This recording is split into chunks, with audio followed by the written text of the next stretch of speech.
Hello friends, उड़ान झारखंड जी के series 11 का ये लास्ट पार्ट है, पार्ट नंबर 5 है। चलिए स्टार्ट करते हैं टाना भगत आंदोलन से, जो कि 1914 ईस्वी में हुआ था। और टाना भगत आंदोलन जो स्टार्ट हुआ था वो जतरा भगत के नेतृत्व में स्टार्ट हुआ था, जो अप्रैल महीने के 1914 ईस्वी में। और इसे बिरसा मुंडा के आंदोलन का विस्तार भी माना जाता है। उसी के आगे ये आंदोलन पूरी तरह से इसका विस्तार हुआ था, ये फैला था। इस तरह से ये बिरसा मुंडा के आंदोलन का विस्तार है। और ये एक प्रकार का संस्कृतिकरण आंदोलन था, जिसमें कि एकस्वरवाद यानी कि जो सिंगबोंगा इनके देवता थे उन पे ऊपर समर्पित होना, तो इस चीज़ पर ध्यान दिए थे। तो एकस्वरवाद को अपनाना, मांस और मदिरा को त्यागना, आदिवासी जो नृत्य है उस पर पाबंदी और झूम खेती की वापसी पर विशेष बल दिया गया था।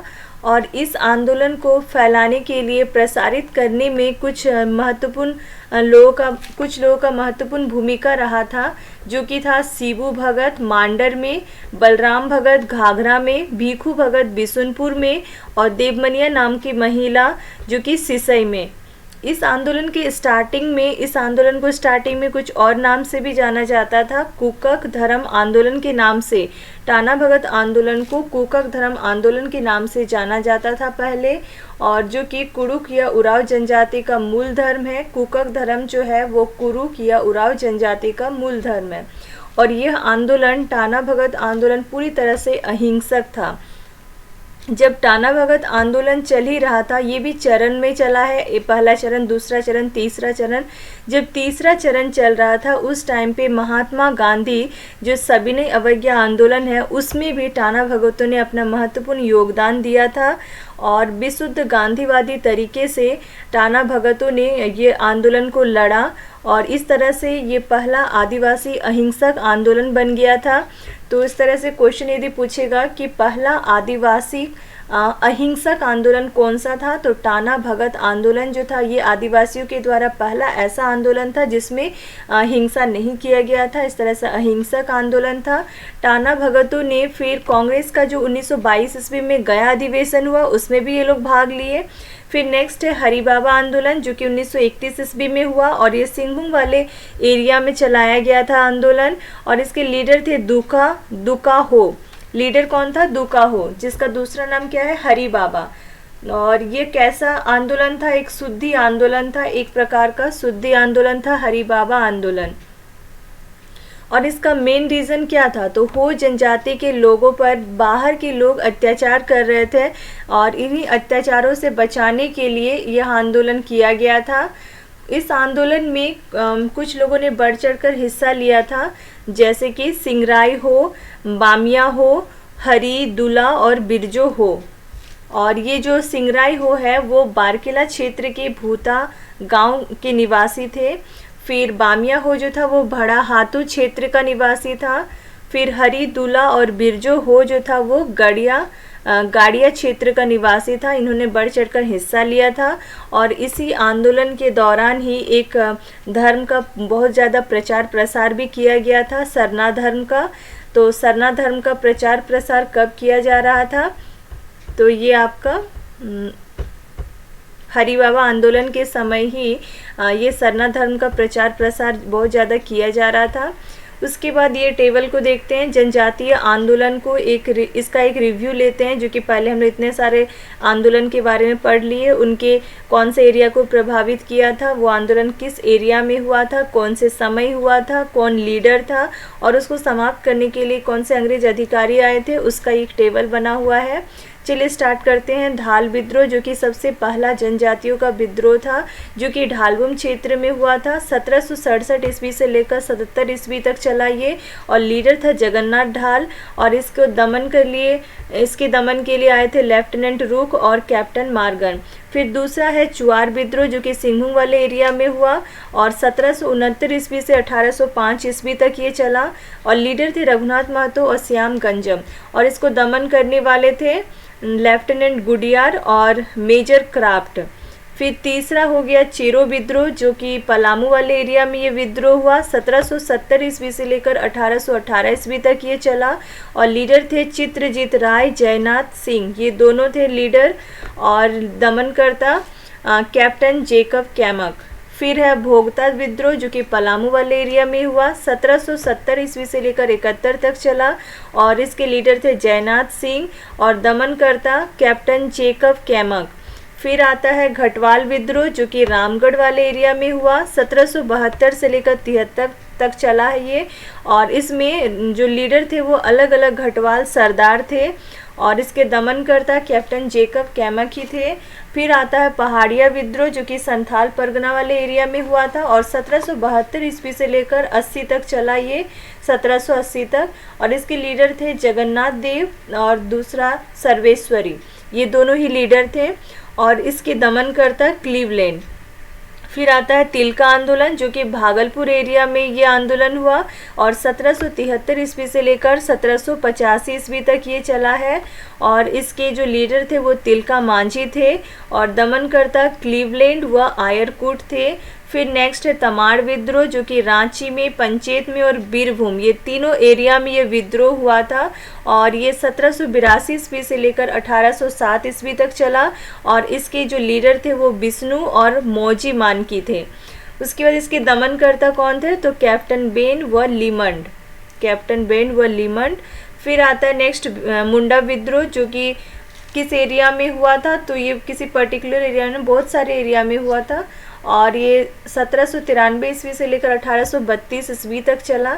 इसमें भी अलग अलग लीडर थे और इसके दमनकर्ता का भी उतना कुछ पता नहीं है। उसके बाद नेक्स्ट है हो विद्रोह आया जो कि कोल्हान एरिया में 1820 से 21 तक चला और इसके जो पोटो सरदार इसके लीडर थे।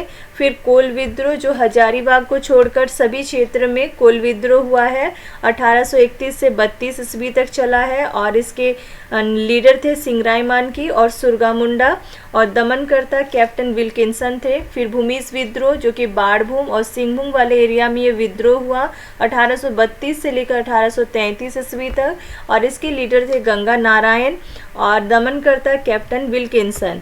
फिर आता है संथाल विद्रोह जो कि संथाल परगना वाले एरिया में हुआ, 1855 से लेकर 1857 ईस्वी तक चला और इसके लीडर थे सिद्धू कानू और इसके कैप्टन अलेक्जेंडर दमनकर्ता। फिर आता है सरदारी आंदोलन जो कि 1858 से लेकर 1870 ईस्वी तक चला और इसमें अलग अलग कोल सरदार जो है वो लीडरशिप किए।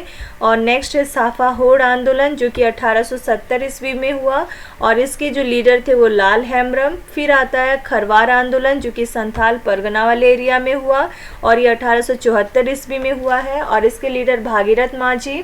फिर नेक्स्ट है मुंडा उल गुलान जो कि रांची और खूंटी वाले एरिया में यह आंदोलन हुआ, 1895 ईस्वी से लेकर 1900 ईस्वी तक चला और इसके लीडर बिरसा मुंडा थे। फिर नेक्स्ट है टाना भगत आंदोलन जो कि 1913 से 14 ईस्वी के बीच में चला और इसके लीडर थे जतरा भगत। और सबसे लास्ट में हरि बाबा आंदोलन जो कि सिंहभूम वाले एरिया में इनका आंदोलन हुआ 1931 ईस्वी में और हरि बाबा का दूसरा नाम क्या था, दुका हो भी था और वही उनके लीडर थे। जनजातीय विद्रोह यहीं पे समाप्त हो गया। इसके अब एमसीक्यू को भी देख लेते हैं। टाना भगत आंदोलन जो कि 1914 ईस्वी में हुआ। क्वेश्चन नंबर 1 है, किस आंदोलन और विद्रोह को बिरसा आंदोलन का विस्तार माना जाता है? तो यही ताना भगत आंदोलन को ही बिरसा आंदोलन का विस्तार माना जाता है। क्वेश्चन नंबर 2, ताना भगत आंदोलन की शुरुआत किस क्षेत्र से हुई? तो गुमला वाले एरिया से टाना भगत आंदोलन की शुरुआत हुई थी। क्वेश्चन नंबर 3, टाना भगत आंदोलन से रिलेटेड कौन सा कथन गलत है? तो पहला कथन है कि इस आंदोलन को बिरसा आंदोलन का विस्तार माना जाता है, ये तो सही है। ये एक प्रकार का संस्कृतिकरण आंदोलन था, ये भी सही है। इस आंदोलन में एकस्वरवाद को अपनाना, मांस मदिरा का त्याग करना, आदिवासी नृत्यों पर रोक थी और झूम खेती की वापसी पर विशेष बल दिया गया था, ये भी सही है। और चौथा है कि इस आंदोलन के नेता जो थे वो बुद्धू भगत थे, ये गलत है। तो इसके नेता कौन थे? जतरा भगत। तो इस तरह से ये गलत है, option number D. Question number 4 है, टाना भगत आंदोलन का प्रमुख उद्देश्य क्या था? तो अपना खुद का शासन करना, यही इसका मुख्य उद्देश्य था, तो स्वशासन की स्थापना। क्वेश्चन नंबर 5, मांडर क्षेत्र में टाना भगत आंदोलन का प्रसार करने में किस व्यक्ति ने प्रमुख भूमिका निभाई? तो अलग अलग क्षेत्र में अलग अलग लोगों ने अपना भूमिका निभाया था। तो मांडर वाले एरिया में शिबू भगत ने ताना भगत आंदोलन को फैलाने के लिए, उसका प्रसार करने के लिए प्रमुख भूमिका निभाए थे। क्वेश्चन नंबर 6 है बिशुनपुर क्षेत्र में, अब आते हैं बिशुनपुर वाले एरिया में, तो वहाँ पे कौन सा व्यक्ति प्रमुख व्यक्ति था, तो भक्कू भगत।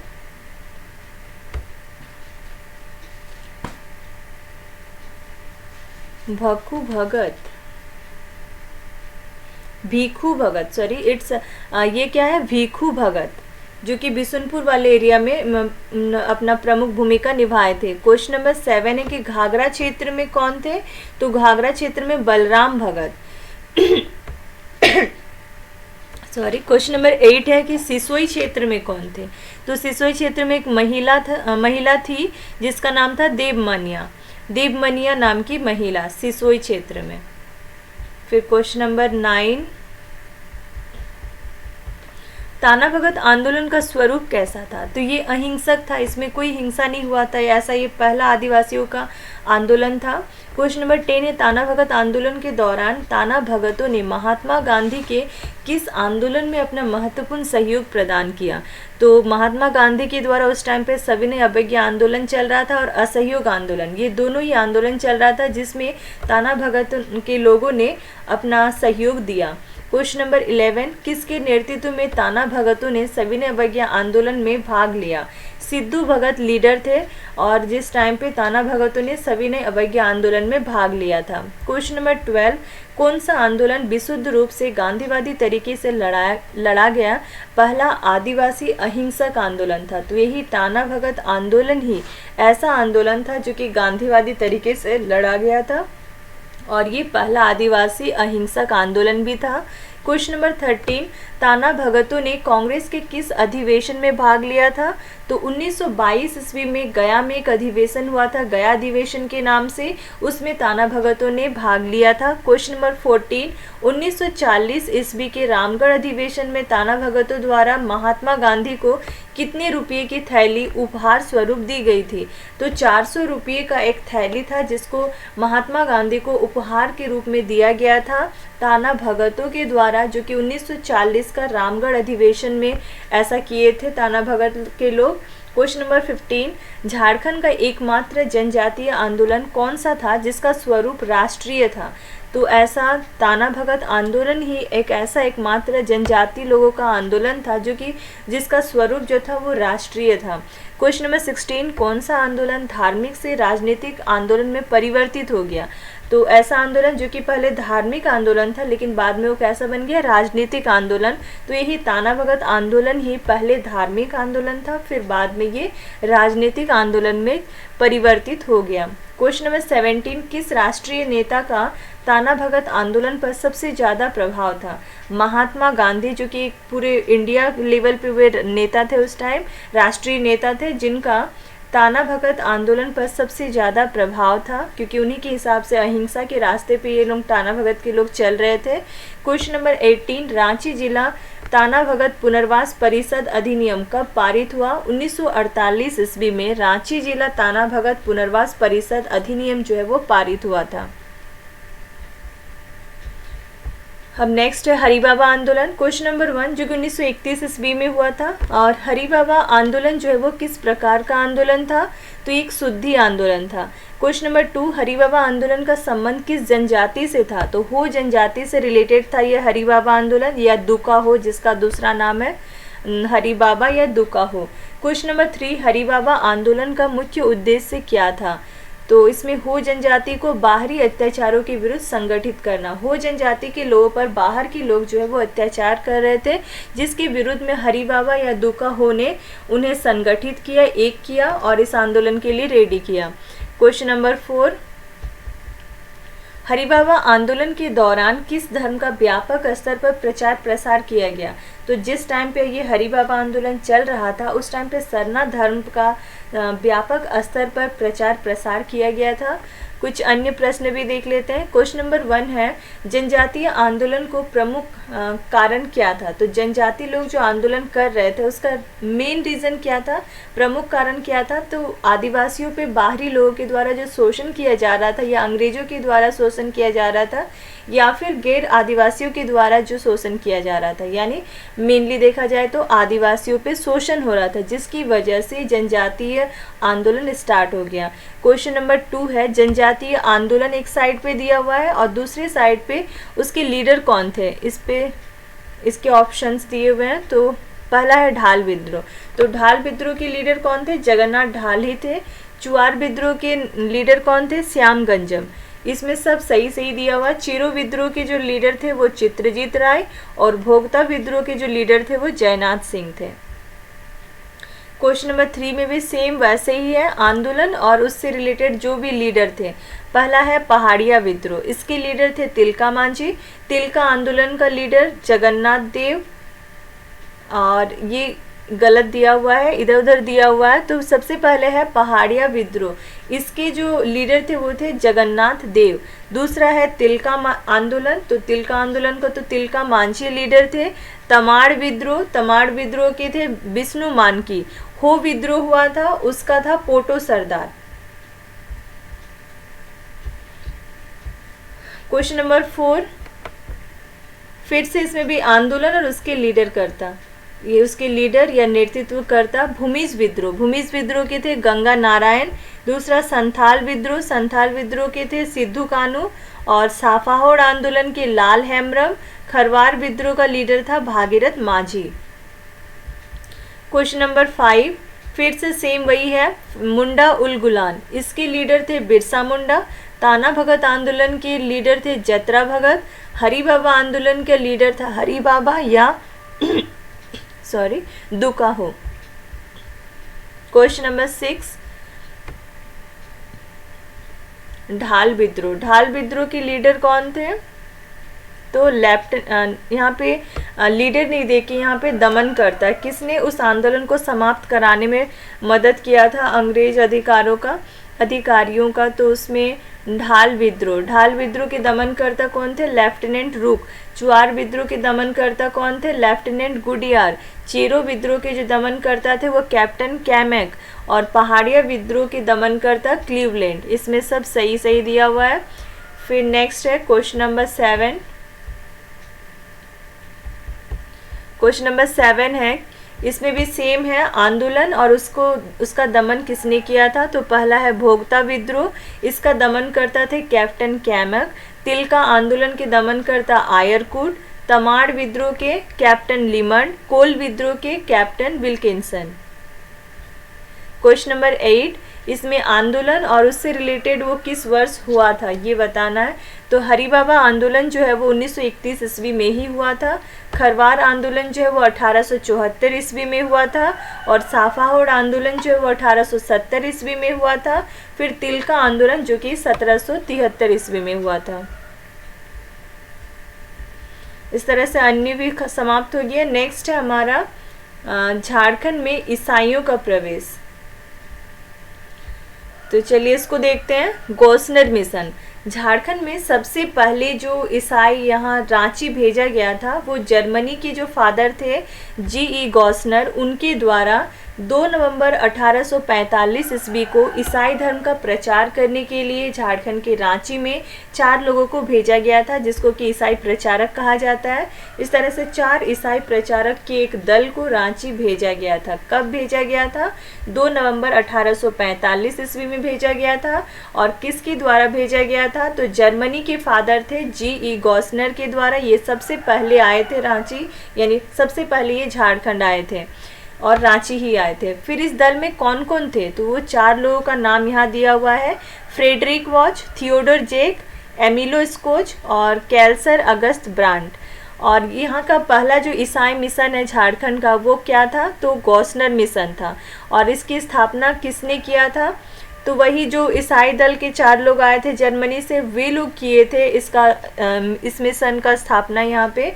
और किसकी मदद से किए थे, तो छोटा नागपुर में जो भी कमिश्नर और डिप्टी कमिश्नर थे उनके सहयोग से किए थे।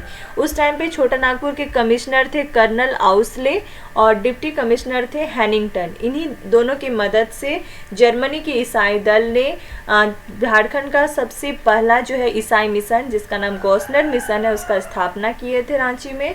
उसके बाद इसके संस्थापक, गॉसनर मिशन के जो वास्तविक संस्थापक थे वो कौन थे, डॉक्टर हैकरलैंड। हैकरलिन।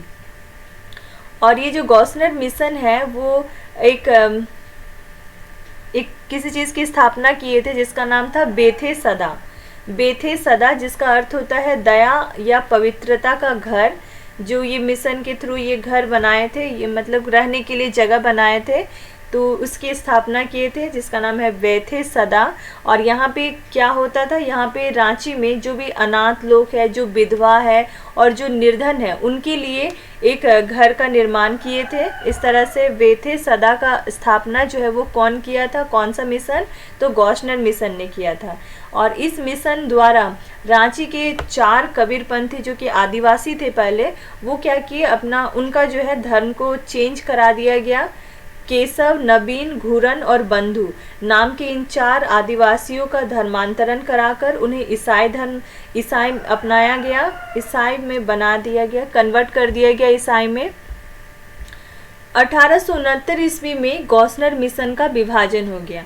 अब ये भी बट गया, गॉसनर मिशन जो है वो बट गया 1869 ईस्वी में, 1869 में। और इस विभाजन के पश्चात जो है मूल मिशन का नामकरण जो है वो किसके रूप में, किस मिशन के रूप में किया गया, तो अब है एसपीजी मिशन के रूप में। इसका मूल मिशन का जो नामकरण है वो एसपीजी मिशन के रूप में किया गया। और जिसका प्रमुख किसको बनाया गया, तो रे जे सी विटली को प्रमुख बनाया गया एसपीजी मिशन का। 1890 ईस्वी में एसपीजी मिशन का बिस्पी का दर्जा दिया गया, इस मिशन को बिस्पी का दर्जा दिया गया। और जिसके प्रथम बिशप किसे चुना गया, तो यही जो पहले प्रमुख थे इस मिशन के, रे जे सी विटली, इन्हीं को पहला बिशप भी बनाया गया। जुलाई 1919 ईस्वी में गॉसनर मिशन जो है वो अब चर्च में कन्वर्ट हो गया। अब ये पहले मिशन था, अब जुलाई 1919 ईस्वी में ये अब चर्च में कन्वर्ट हो गया। फिर नेक्स्ट है झारखंड में एक लूथरन चर्च है, उसका शिलान्यास जो है वो 1855 ईस्वी में हुआ। तो लूथरन चर्च का शिलान्यास कब हुआ था झारखंड में, तो 1855 ईस्वी में हुआ। फिर नेक्स्ट मिशन है एंग्लिकन मिशन, जो कि इंग्लैंड से ये ईसाई लोग थे, तो चर्च ऑफ इंग्लैंड मिशन या एंग्लिकन मिशन, इसी का दूसरा नाम है चर्च ऑफ इंग्लैंड मिशन। ये 1869 में 1869 ईस्वी में झारखंड में प्रवेश हुआ इनका। फिर नेक्स्ट है the United free church of Scotland mission. अब जगह जगह से एक बार इन्हें मिल गया, एक बार सहयोग मिल गया यहाँ के अंग्रेज़ों के द्वारा, तो बाहर से दूसरी जगह से ईसाई लोग आने लगे। तो अब है स्कॉटलैंड मिशन आ गया, the United free church of Scotland mission. 1871 ईस्वी में कुछ डॉक्टर जो है वो लोग मिल के पचम्बा नाम की जो जगह है वहाँ पे the United free church of Scotland नामक मिशन की शुरुआत किए। और 1929 ईस्वी में इसका नाम फिर चेंज कर दिया गया, the United free church of Scotland का नाम अब चेंज होके Santhal mission of the church of Scotland हो गया। तो इस तरह से Santhal mission of the church of Scotland, ये इसका इस नाम में कैसे चेंज हुआ, 1929 ईस्वी में ये चेंज हुआ, इस नाम में आया। और किसका ये चेंज होके ये नाम है, तो the United free church of Scotland का नाम चेंज होके ये नाम आया है। नेक्स्ट है कुछ एक्स्ट्रा चीज़ें देखते हैं। तो संथालों के बीच में बहुत ही अच्छे काम करने की वजह से डॉक्टर एंड्रू कैंपबेल को केसर हिंद की उपाधि दिया गया था। और ये संथाली लोगों के लिए बहुत ही अच्छे काम किए थे, जिसकी वजह से संथालों का देवदूत भी इनको माना जाता था। तो संथालों का देवदूत किसे कहा जाता है, तो डॉक्टर एंड्रू कैंपबेल को संथालों का देवदूत भी कहा जाता है। और रोमन कैथोलिक मिशन का प्रारंभ झारखंड में कब हुआ था, तो 1869 में, 1869 ईस्वी में रोमन कैथोलिक मिशन भी स्टार्ट हुआ था झारखंड में। फिर है नेक्स्ट डबलिन यूनिवर्सिटी मिशन के द्वारा 1899 ईस्वी में झारखंड के जो हजारीबाग वाला एरिया है वहाँ पे महाविद्यालय का स्थापना किया गया था, जिसका नाम था संत कोलंबा महाविद्यालय हजारीबाग में जो स्थित है। ये किस मिशन के द्वारा स्थापना किया गया था, डबलिन यूनिवर्सिटी मिशन के द्वारा 1899 ईस्वी में। और ये झारखंड का पहला महाविद्यालय है। इस तरह से झारखंड का पहला महाविद्यालय कौन सा है, तो हजारीबाग में स्थित संत कोलंबा महाविद्यालय। रांची में जो एक चर्च स्थित है, गिरजाघर स्थित है, कैथोलिक गिरजाघर, जिसका इंग्लिश में मदर ऑफ गॉड काउंसिल, इसकी स्थापना रांची में हुआ है और 1909 ईस्वी में हुआ था। और 1927 ईस्वी में फिर से इसका पुनर्निर्माण भी किया गया। तो ये भी खत्म हो गया। इसके भी क्वेश्चंस को देख लेते हैं। झारखंड में ईसाइयों का प्रवेश। क्वेश्चन नंबर 1 है, झारखंड की प्रथम ईसाई मिशन गौसनर मिशन की स्थापना किस देश के ईसाई दल द्वारा की गई थी?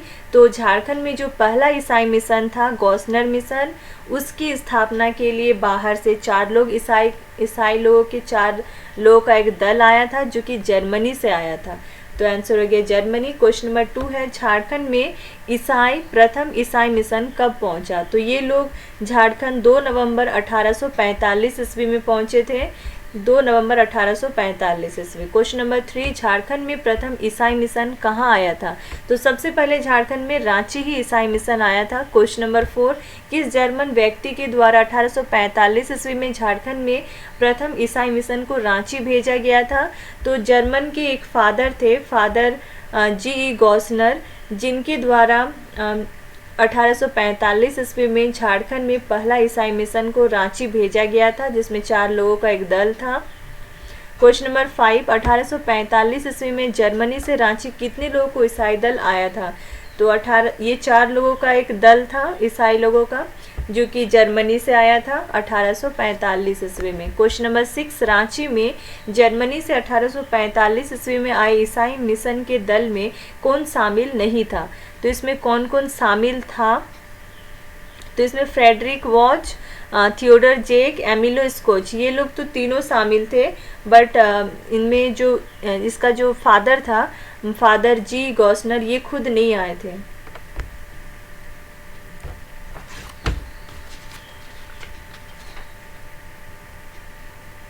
और एक्स्ट्रा में और चौथा कौन था? तो केल्सर अगस्त ब्रांड, केल्सर अगस्त ब्रांड, इस तरह से चौथा, ये 3 और चौथा में है केल्सर अगस्त ब्रांड। और ये तो फादर थे, ये तो भेजे ही थे इन 4 लोगों के दल को।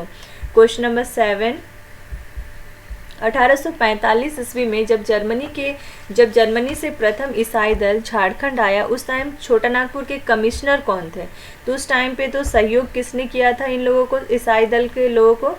तो जो कमिश्नर था छोटा नागपुर का, वो हेल्प किए थे। और जो और क्या था, कमिश्नर था और डिप्टी कमिश्नर, ये दोनों किए थे। तो उस टाइम पे कमिश्नर कौन था छोटा नागपुर का?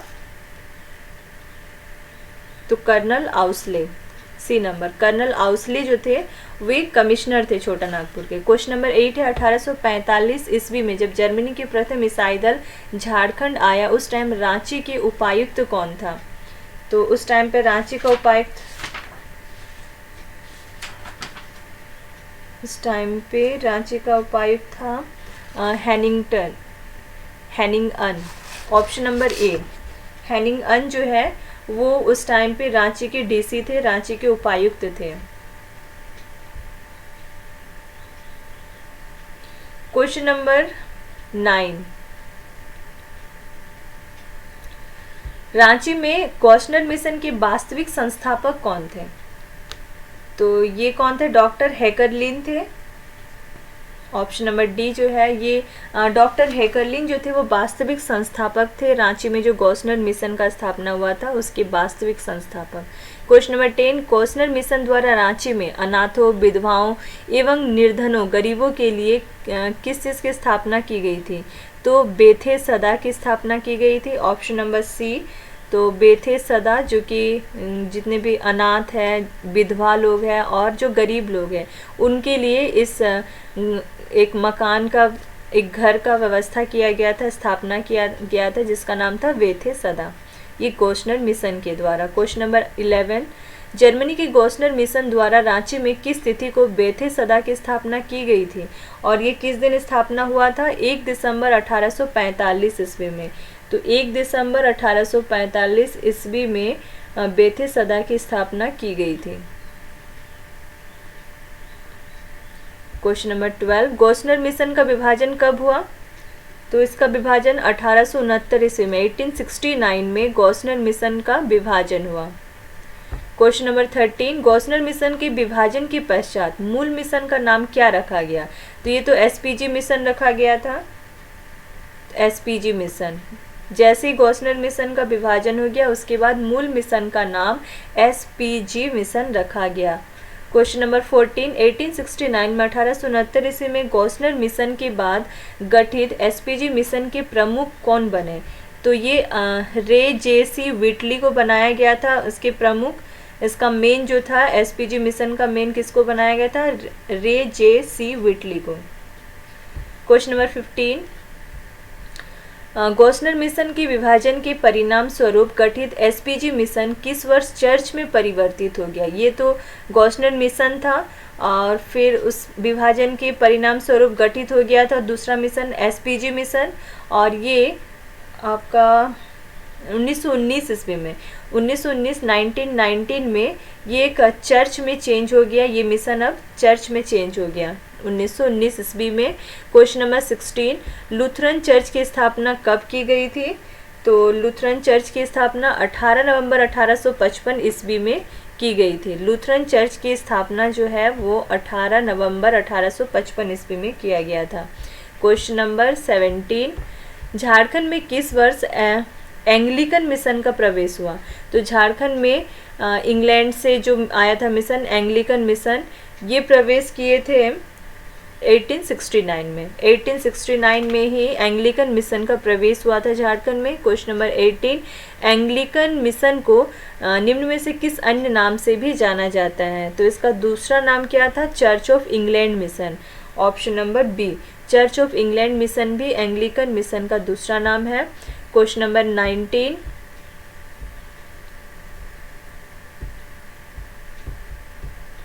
झारखंड में किस वर्ष the United free church of Scotland mission की शुरुआत की गई थी? तो 1871 ईस्वी में the United free church of Scotland mission की शुरुआत हुई थी 1871 ईस्वी में।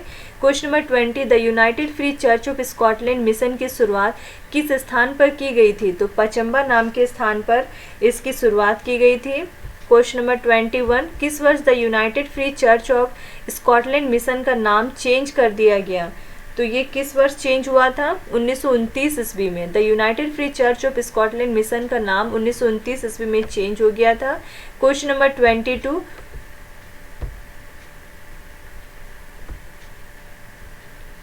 सन 1929 ईस्वी में the United free church of Scotland mission का नाम परिवर्तित कर क्या रखा गया था?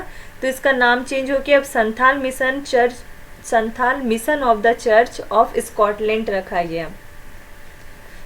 Option number A. उसके बाद क्वेश्चन नंबर 23, हजारीबाग मिशन की स्थापना किस वर्ष हुई थी?